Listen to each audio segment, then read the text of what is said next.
Hello, everybody. I hope you're enjoying the summit.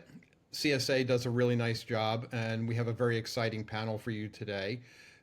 Resilience Zero Trust from Single Points of Failure to Adaptive Defense. I am your moderator for this, Alex Sharp. I lead the resilience efforts for the Cloud Security Alliance and also co-chair two of the Zero Trust working groups. With me today, I have three colleagues who I'm very happy to be here, some true subject matter experts in the field that I've had the pleasure of working with on a variety of efforts. Going in the order that they appear on my screen, Nita Coley, George Shea, John Washburn. If you could, let's start with Nita. Why don't you give us a brief introduction on yourself, and then we'll go to George and John, and I'll kind of get the ball rolling for us. Thanks, Alex, and good afternoon. Good morning, everyone, and pleasure to be here. Nita Coley, I'm a board advisor and a strategic advisor. I now operate independently, helping organizations embed risk and resilience frameworks into their strategies to create growth and long-term value. I've spent almost 3 decades within the financial industry as an operational executive in leadership roles that have brought me to the intersection of strategy, innovation, and risk. Pleased to be here, and I look forward to the conversation. Hi, everybody. My name's Georgiana Shea. I go by George. I'm the Chief Technologist at FDD, the Foundations for Defensive Democracies. I tell people it's the small think tank in DC that you've never heard of until you've heard of it, and then you realize, oh, they're very impactful and they do a lot of stuff. So I guess my role there as the chief technologist is really looking at underutilized technologies, emerging technologies, underutilized processes that advance cybersecurity for the sake of national security. So I found one of the big obstacles that I have in that is just trying to get people to see past the word cybersecurity and start using the word resilience. Don't just go through and follow the NIST stuff, but try to ensure that your systems are resilient.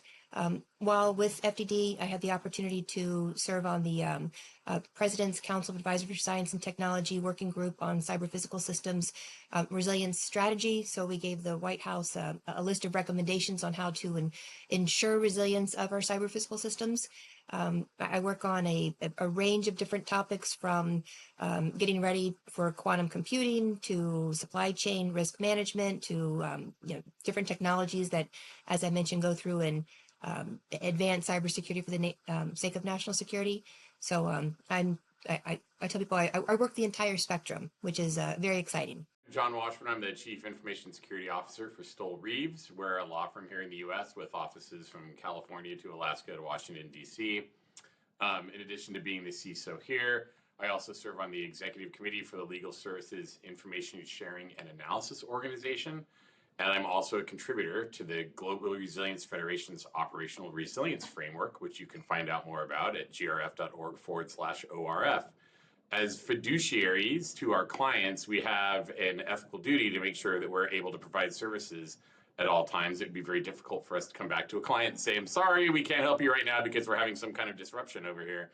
So operational resilience is always at top of mind for me, and very happy to be joining this conversation today. All right, thanks everybody. Let me give a quick intro on myself too. So, like I said, Alex Sharp, it's sharp like a knife, easy way to remember it. They both end in an E. Decades in this business, both on the operations side and the cyber side. I've been a CISO, I've been a CIO, I've been a business owner, kind of look at it from all spectrums. Today, most of my work is advising boards and senior leadership mostly in the areas of resilience and AI governance. Like everybody else, in addition to this stuff, we all seem to get distracted into a pile of other areas just because we enjoy it so much, and I'm no different. So, with that said, let's get started. George, I'm going to pass the first question on to you. You know, you've done some really cool work in this area, including for the White House, and the work you did and kind of put out there ended up in the national resilience strategy. It influenced the cybersecurity strategy, some national and international standards and all. Can you tell us a little bit more and kind of broaden our minds in the areas of how the digital and physical worlds can impact each other? Well, I will start by saying they are not mutually exclusive. So if you think they are not. The digital world is going to affect all of the aspects of our daily life. So, for the paper we did with the White House, it looked at the critical infrastructures, within America. And when I say critical infrastructures, I'm specifically talking about the 16 sectors of those. You absolutely have to have these sectors running for our everyday life in America. Health sector, finance, water, energy. If any one of these sectors were to go down, then we have a catastrophe on our hands within the country. So nobody's living without digital influence and seeing the impact that it has on the physical world. You can look back on the colonial pipeline and see how um, basic digital disruptions will cause all kinds of chaos up and down the East Coast when people can't get their gasoline because they've stopped the flow of fuel there. And then likewise, when you start to look at the critical infrastructure, when you look at the physical world, you start to see that they're they're not separate. The physical components aren't separate because they're all connected by these digital pieces behind the scenes that are very related. So just today we had the Cloudflare incident, and then a couple weeks ago we had the AWS incident. Um, I think you can go through the history and look at, okay, there's an incident and you didn't know something was related to something else until that happens, and then all of a sudden I'm getting calls from my mom that says that she can't reach her ancestry.com site, and Delta's not flying because some web service went down or some key component went down. So that's when you start to realize, wow, everything really is connected, and you have to really go through and understand that and this is where I get back to the things aren't just cyber secure, but things are resilient. So when you have those kind of issues that you can operate through a degraded state, in the paper that I was referencing with the White House, we really looked at those cyber physical systems, that intersection of systems that rely on IT and then have some type of kinetic output, a lot of your operational technology kind of systems, and looked into not only do they have to run, but it really expands beyond. And this is going to be really hard for a lot of cyber people to understand. It goes well beyond the CIA of data, the confidentiality, integrity, and availability.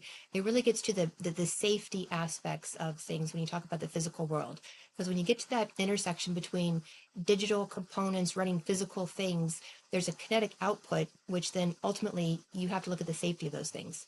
It's funny you mentioned the, because a lot in the resilience world, we talk about how things are connected and the dependencies, how something kind of flows through a system.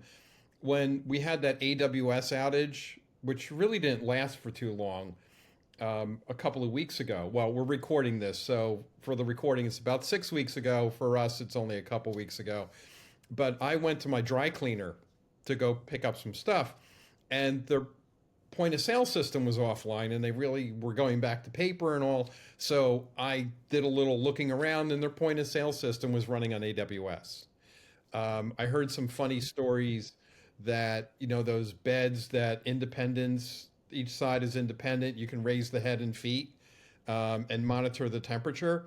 That some of them, because of the AWS disruption, were stuck in a position. So sometimes it's funny, sometimes it's not. Nita, John, you're both shaking your heads, you're both smiling. Did you want to contribute to that?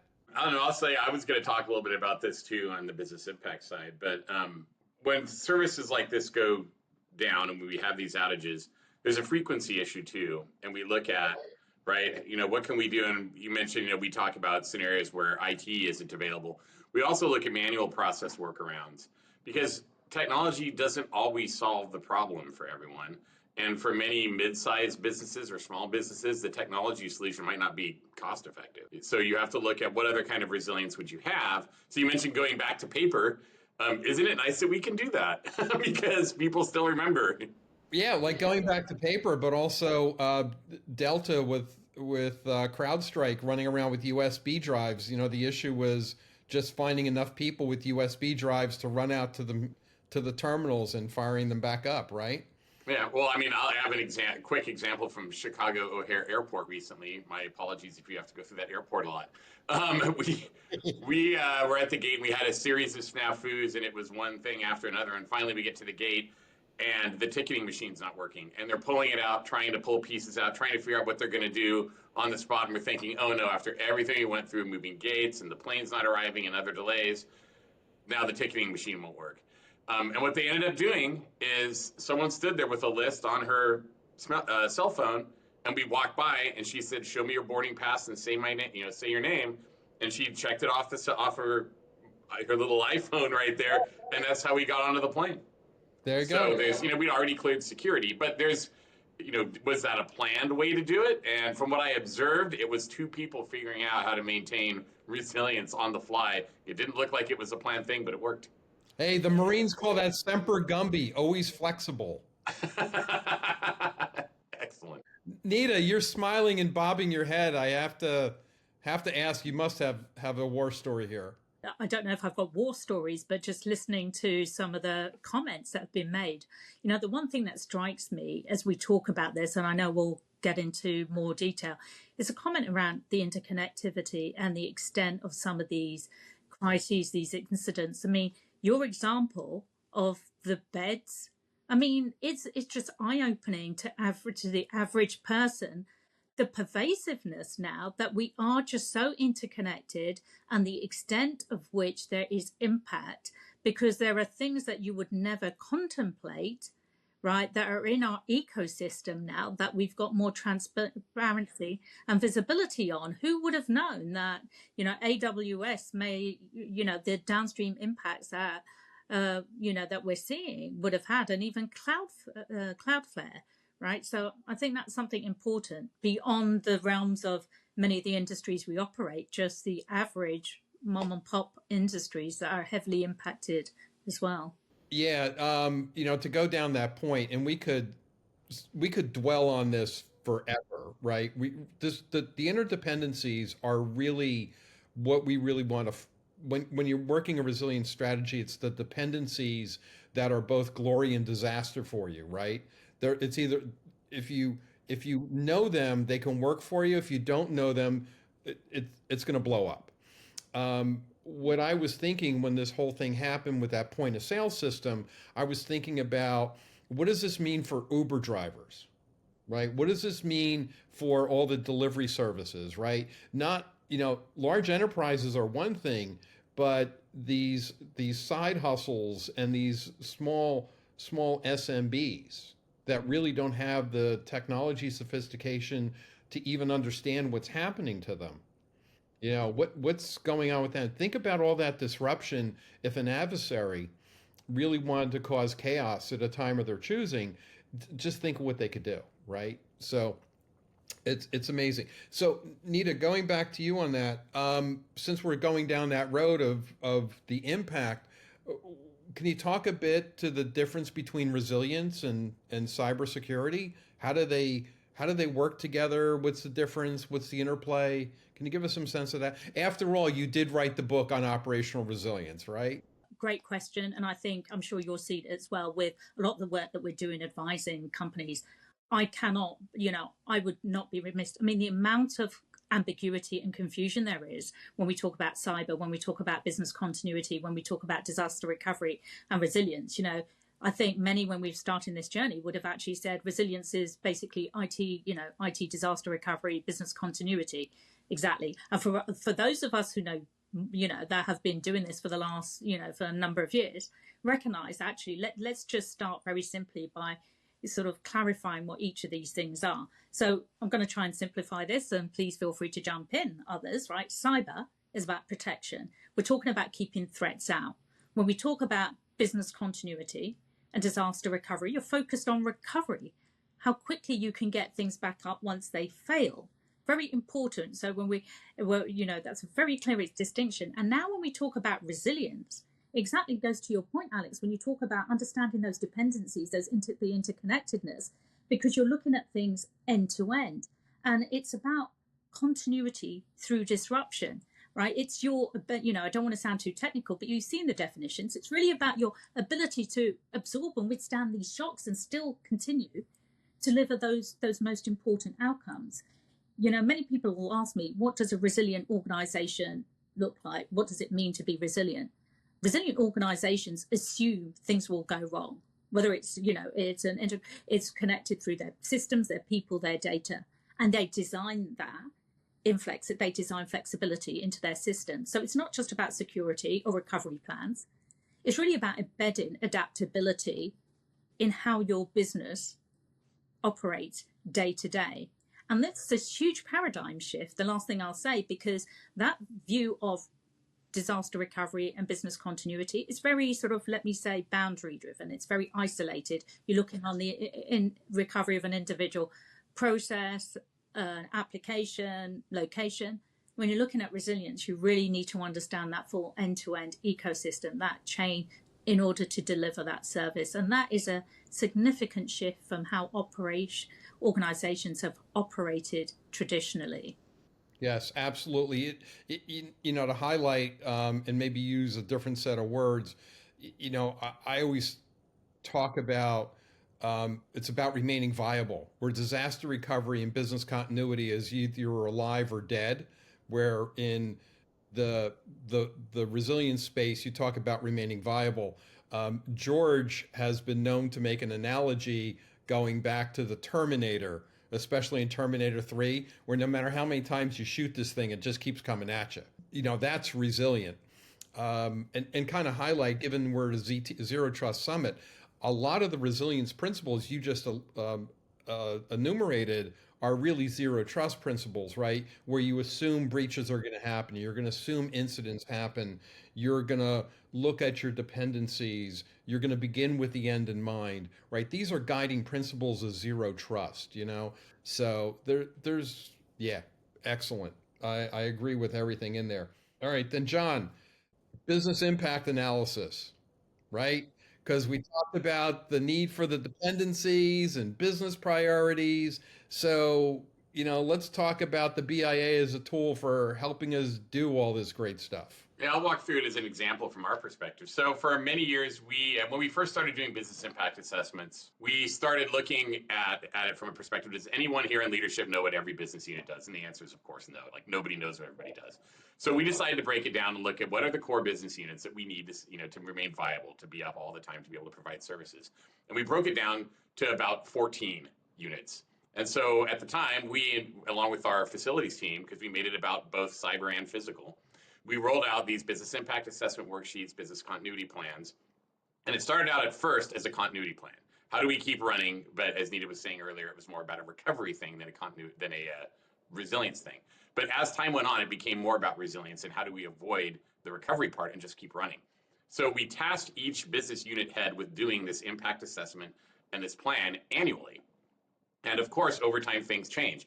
So in the pre-COVID world, most people were on site, and we'd go through these plans, and then we'd have an incident or an event, we'd adjust the plan. For example, until many years ago, we still cut payroll checks.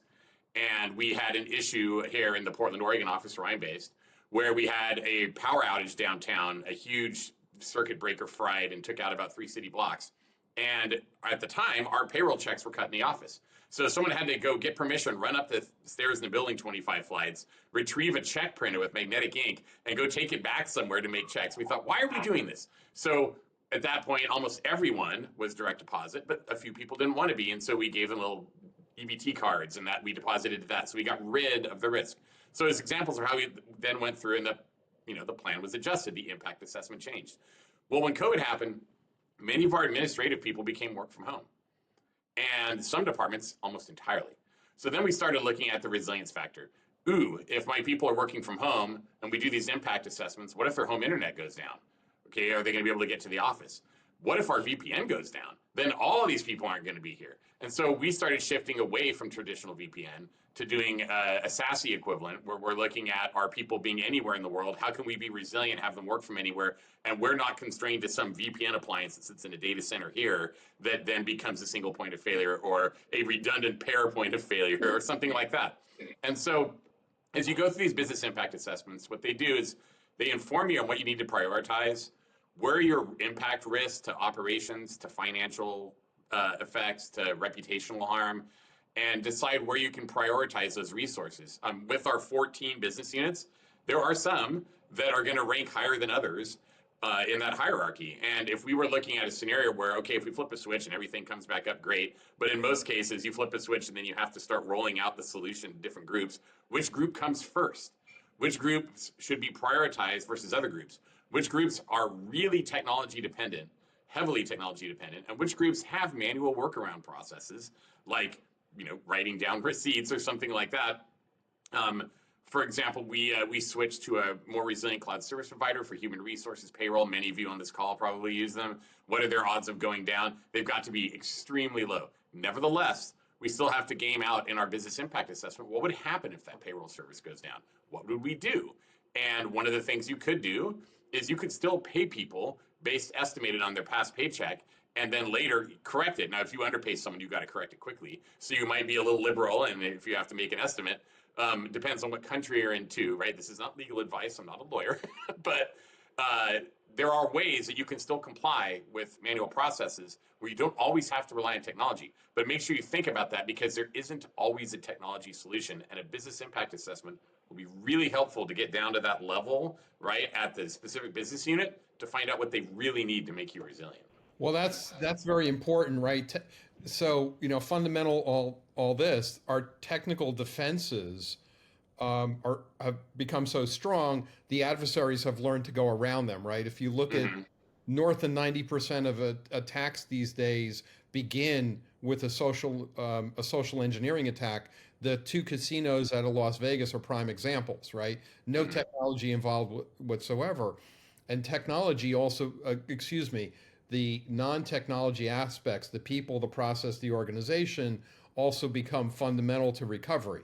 Like with CrowdStrike going out in Delta, right? They had to physically go around to machines. Unless you've got a robot with a pile of USB drives, like finding its way to all those machines, right? You need people.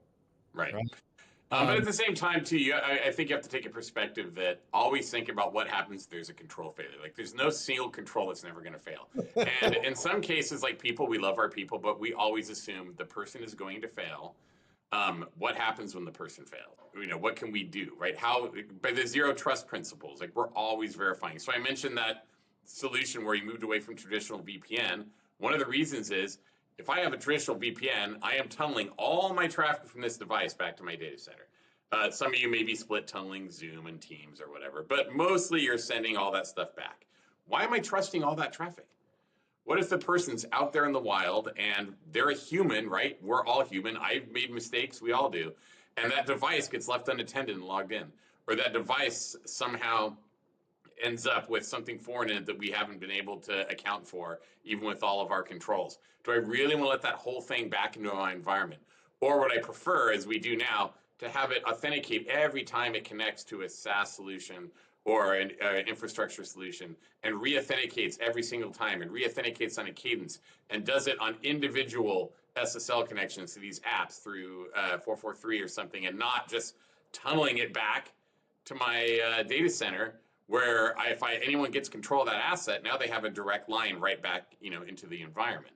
So not saying that this necessarily works for everyone, and it's not necessarily easy to implement, but again, this business impact assessment, we have groups that are mobile and work from areas in the country where we don't even have physical offices.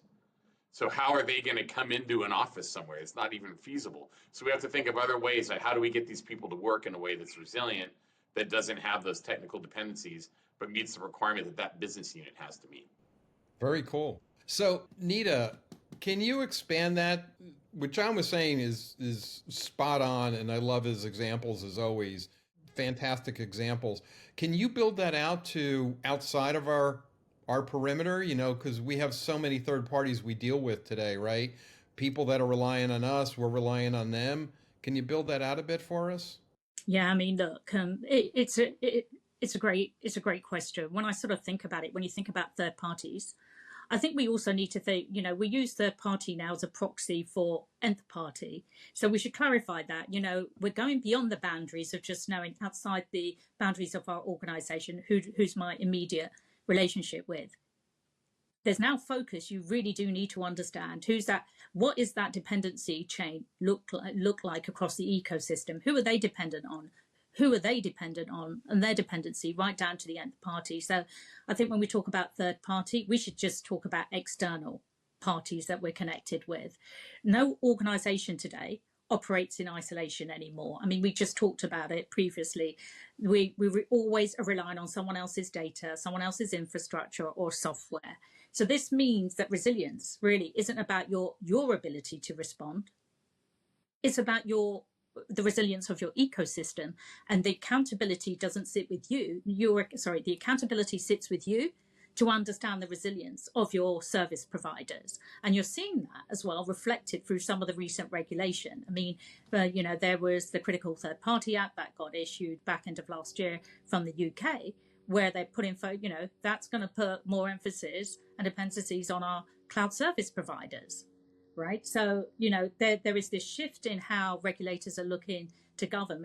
They're not just looking at governing organizations. They want to understand infrastructure and the ability on how they can adapt, what's being used to make some of these decisions, right, that we're all so dependent on. And I will often say, I think we all share this philosophy that resilience is only as strong as the weakest link in that chain, right? The next evolution for moving to third party is really to shared resilience when you think about collaboration, joint exercises, testing, because once one link breaks, we talked about it, everyone feels it. So I think, through this mapping of dependencies, you really do need to, and we focus on that a lot. I know we have been in the financial industry and of some of our core dependencies, mapping that ecosystem.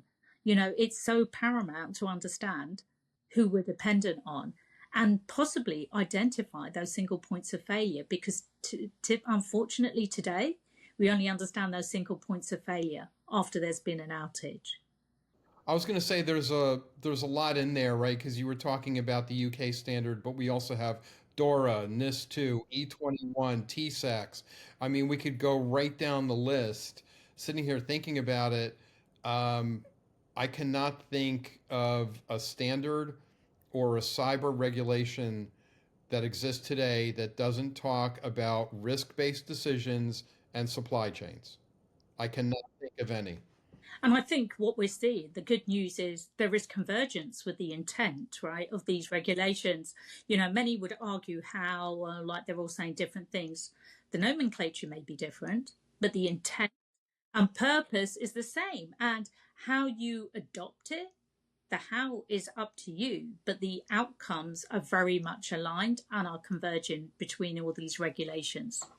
That is very true, right? To get on a little bit of a soapbox, right? What we've seen over time is the ISO and the NIST standards, which are the two prominent groups, right? There's a lot of others out there, but the two prominent groups over time, they have become more alike than they are different, right? We've seen that, and prior administrations actually had some efforts to harmonize, do global harmonizations amongst these, right? Because the concepts all were about the same, right? And then also have reciprocity. So what you do for one automatically counts for the other.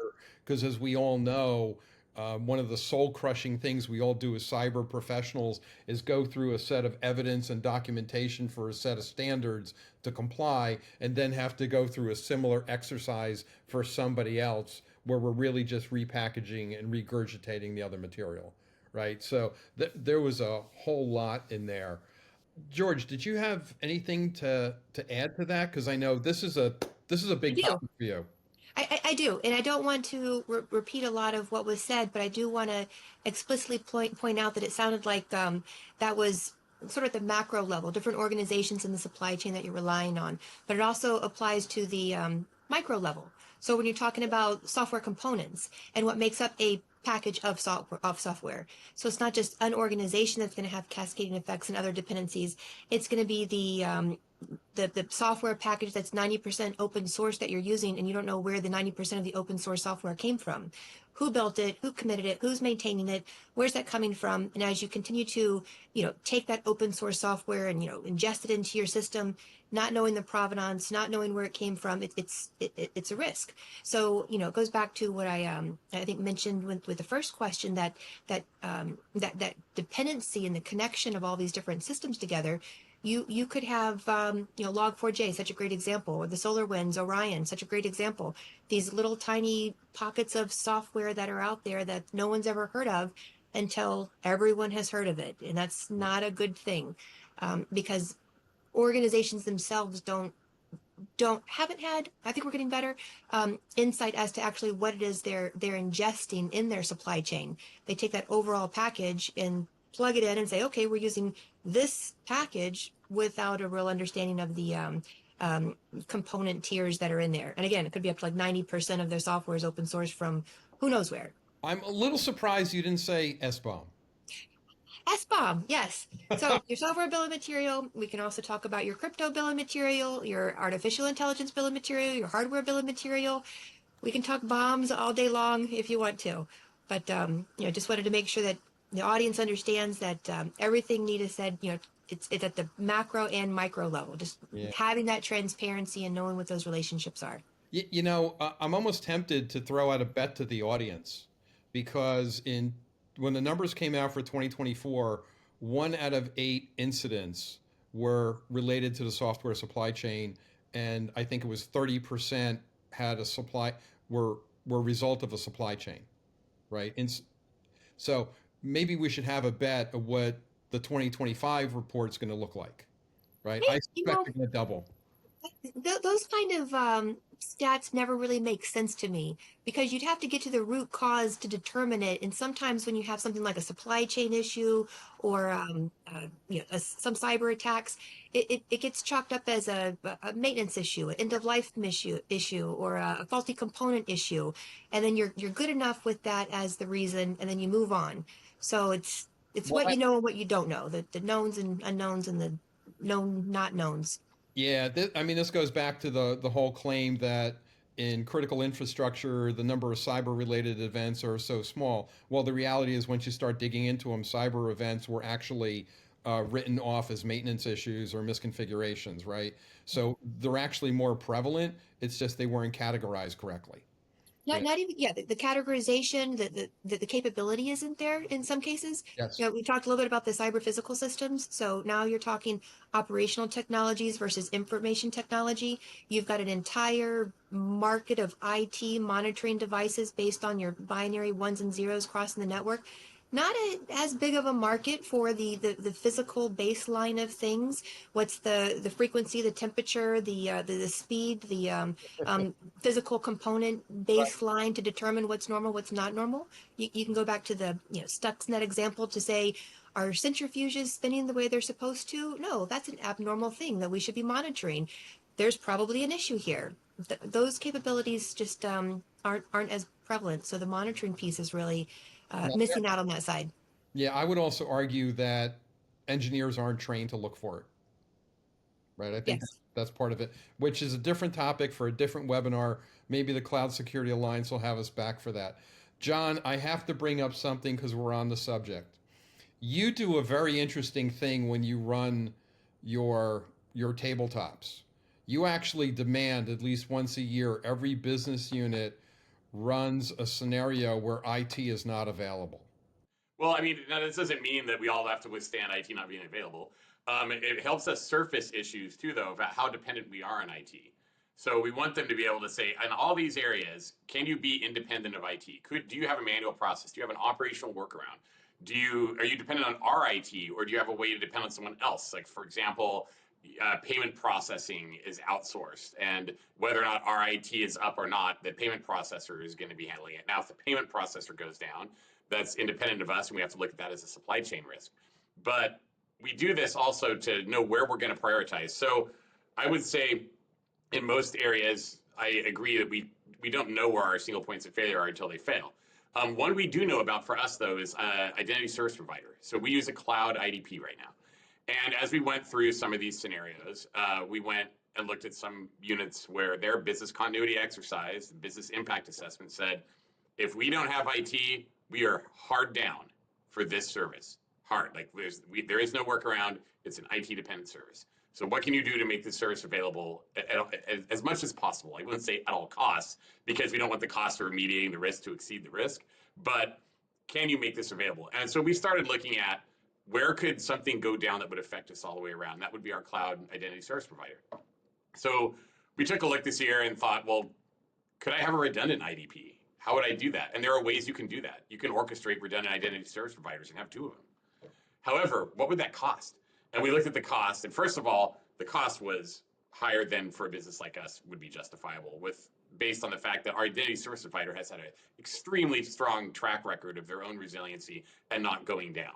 Doesn't mean they won't tomorrow or in between when we record this and people watch it, but it could happen, but it's unlikely.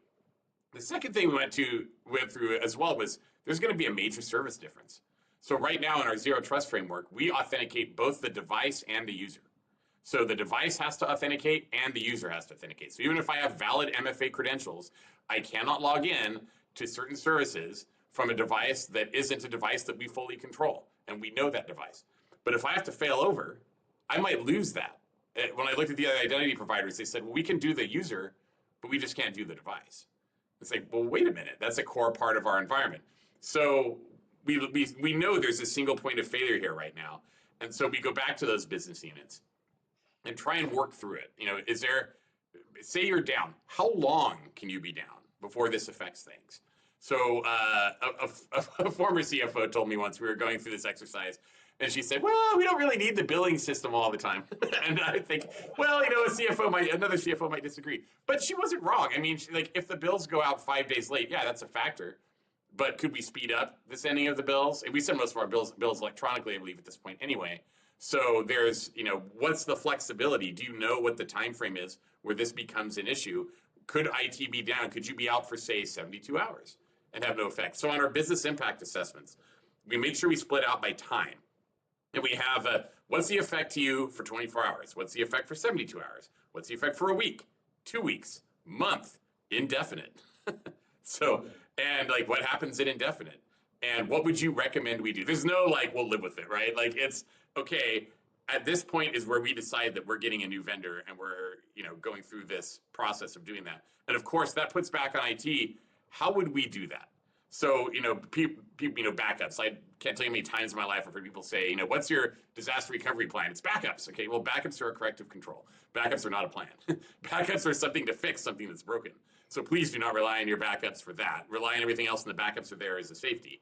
And backups are there to correct other problems, like if you get hit with a ransomware attack and you can't recover your immutable backup system because it turned out not to be immutable because they got in and got on your controller and wiped your backups anyway. How do you deal with stuff like that? But we try and game that out so we can just get a better understanding of what each business unit does. Because honestly, I'd say probably 4 out of the 14 are really technology business units. The other 10 are basically human capital, operational process business units. They do things as people. They do work, but it's not technology primary. The technology is a tool for them. It's not exactly what the work is. The IT department has their own business impact assessment from an infrastructure point of view, and the IT help desk, which is both us and a supplier, have their own business impact assessment from a service point of view. And so those are 2 of the 4 that are heavily technology dependent. Yet, interestingly enough, the IT service side could still help people with alternate technology if the IT was unavailable. What would you do? We have a service, for example, that redirects phone calls over to personal mobile devices for tech support calls. We could flip that if we absolutely had to, and we control those mobile devices because they're all registered with us. Nevertheless, that's outside of our system. We're basically punting you to the carrier. So we still have ways to answer help desk calls even when our core system might be down. It's just something that I think as an exercise, as an organization, if you have the opportunity to do it, do it. Just think about it. What would we do without the technology? It's not, oh my God, hair on fire running around. We don't know what to do. See if there is a way that you could use an operational process or a physical process to at least temporarily address the issue without technology being available. All right, very cool. Now, we've got approximately 2 minutes left. I'm going to lightning round. I'm going to ask each of you, give me one, two, maybe three things that if you're looking at resilience or zero trust 10 years out, what's the next wave? We'll start with Nita. I think the next decade, as we think about it, is going to be about convergence, security, resilience, and trust coming together. So if I were to define the future, I think zero trust is there to make systems secure. Resilience will make them more sustainable. And together, they'll make organizations more trustworthy. So hopefully I can bet lotto on that, and we'll see, because we're seeing some of those evolutions as we speak. I'm really hoping that there's more of a convergence between the engineering and the security piece. So, I opened up with the importance of, ensuring the safety of critical infrastructure, the safety of what you're engineering, the safety of these devices, because they're so connected to the digital piece of it. So it really gets to the engineering piece of it, and it's not just applying controls to a system, but getting to those, deep engineering processes, like the, fault mode analysis, or the FAMICA, the failure mode effects and criticality analysis, where, on the engineering side, you can say that, I expect this window to break in the car after it's been rolled up and down 100,000 times because we've tested this and we know what this is. So you have an expectation of end of life component. We should have the same type of engineering rigor on the security side as well, but we don't, because we don't necessarily plan things out to be secure. We plan things out to function, and then we add security on top of it. So in order for systems to be resilient, in order for systems to be safe, in order for us to have this type of security that we require, we really have to engineer it in from the beginning. So I remember when everybody went to the cloud to save money. That time has passed, right? Like, no one's doing that anymore, I hope. You go into the cloud now to become more resilient, to add capabilities. And we're seeing this with vendors. And I think over the next 10 years, you're going to see this really ramp up, where if you have a service that you currently have on premises, unless you're developing it yourself, you're likely going to get a notice from someone, if you haven't already, that their future updates are all going to happen in their new cloud, and you're going to have to migrate to that cloud if you want all the new features and tools. And we are seeing this across our industry and almost every tool at this point. We are nearly complete cloud. We're getting there. I think the concerns about the other concern about compliance regulatory is certainly a concern, but cloud service providers have stepped up. They're offering all sorts of support for different regulatory frameworks. I think that argument is going out the window. And I think over the next 10 years, you're going to see data center consolidation, mainly for the largest players only, who can justify owning those data centers in most cases and building them. Whereas the rest of us are going to have to go into the cloud, which means your people are going to become more architects, because they're going to be designing these services, and they're going to have to be zero trust. And you're going to be looking at resilience, not so much from I have a data center in this geography that I lease space in. It's going to be, I have a cloud service provider.